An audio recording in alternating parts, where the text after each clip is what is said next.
उधर BJP leader विजय गोयल ने केजरीवाल के इस फैसले को चुनावी हथकंडा बताया है। उन्होंने कहा कि ये सिर्फ इलेक्शन के लिए हो रहा है। दिल्ली के मुख्यमंत्री एक बार फिर दिल्ली की जनता को गुमराह करने में लगे। अब जबकि दिल्ली में आम आदमी पार्टी 7 सीट हार गई है और दिल्ली के चुनाव नज़दीक है, वो अब फिर लोक लुभावनी प्रलोभन देकर सोचते हैं कि दिल्ली की जनता को गुमराह किया जा सकता है। उन्होंने मेट्रो और बसों के अंदर जो महिलाओं को मुफ्त यात्रा की ऑफर दी है, पहले तो उन्होंने ये कहा है कि आप अपने सुझाव भेजिए, कब तो वो सुझाव आएंगे।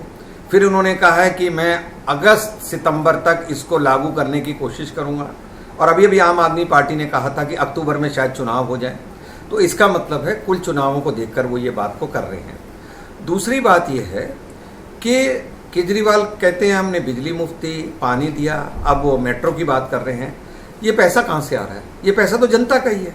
तो जनता का पैसे से ही जनता को मुफ्त का बात करके वो वाहवाही लूटना चाहते हैं, जो गलत है। दूसरा इशू है कि सीसीटीवी कैमरेज का जी, इन सीसीटीवी कैमरे में उन्होंने कहा था मैं दिल्ली में 15 लाख सीसीटीवी लगाऊंगा। और दूसरा उन्होंने ये फिर आज जो बात कर रहे हैं वो 1.5 लाख सीसीटीवी कैमरे की बात कर रहे हैं, वो भी कह रहे हैं नवंबर में। और फिर वो ये बात कह रहे हैं कि दिल्ली के अंदर जो है चुनाव अक्टूबर तक हो सकते हैं। तो जाहिर तौर पर बात है कि ये सिर्फ चुनावी गणित जमा जोड़ है। खवातीन को बसों और मेट्रो में मुफ्त सफर की सहूलत देने के केजरीवाल के ऐलान पर दिल्ली प्रदेश बीजेपी सदर मनोज तिवारी ने रद्द-ए-अमल जाहिर किया है। उनका कहना है कि केजरीवाल वोटरों को खरीदने की नाकाम कोशिश कर रहे हैं।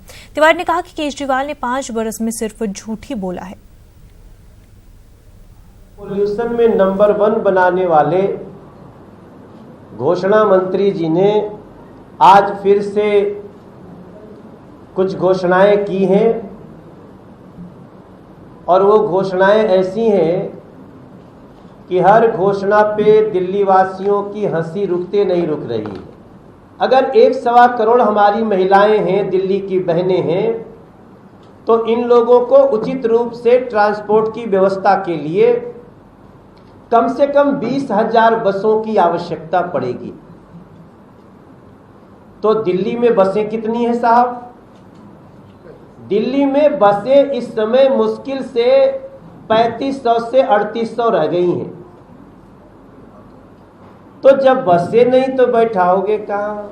ऐसे व्यक्ति के मुख से इस तरह की झूठी बातें सिर्फ और सिर्फ चुनाव के समय ही लोगों को बरगलाने के लिए करनी शुरू हुई है।